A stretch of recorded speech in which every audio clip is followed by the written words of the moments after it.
a exigé à toutes les entreprises de faire le champ, ce qui a permis à tous les Katangais de payer un sac de farine de maïs de 25 kg à 6 000 francs congolais à son époque.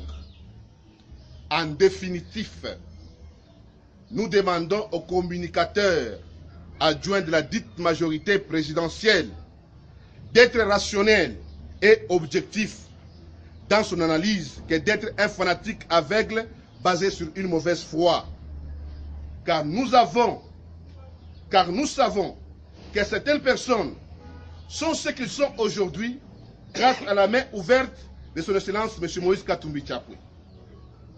Nous avons à notre possession d'autres informations très sûres et vérifiables quant à ce, et nous réservons le droit de les publier pour l'instant.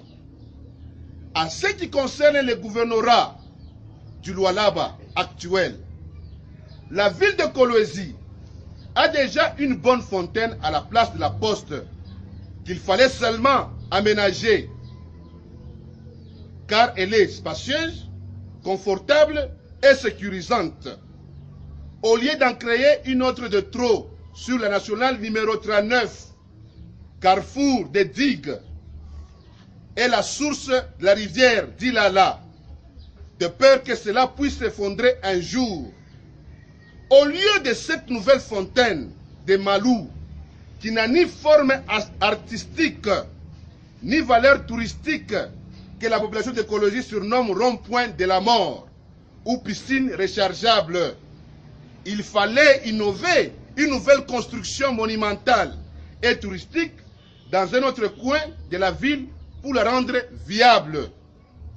Nous demandons au président de l'Assemblée provinciale du Lualaba d'inviter les gouverneurs immédiatement et son équipe pour donner de la lumière à la population de Kolwezi sur le montant dépensé à cette fontaine de Malou, étant donné que le flou règne à Kolwezi, car certaines personnes parlent de 5 millions de dollars et d'autres parlent de 10 millions de dollars, car cela devrait permettre la construction du nouveau bâtiment qu'abriterait le bureau du gouvernorat de la province, au lieu d'occuper illégalement la résidence officielle du maire de la ville de Kolwezi.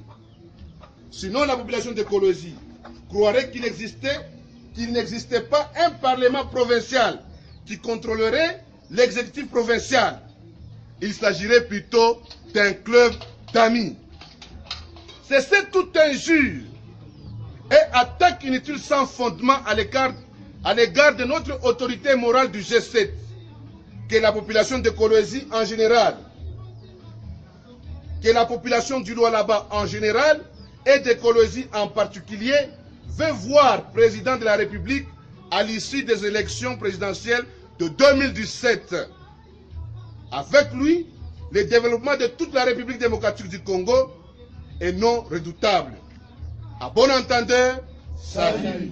Que vive les G7 Fédération du Lualaba, l'UNADEF représenté par M. Kapelangana, UNAFEC représenté par M. René Lumuna, ARC représenté par M.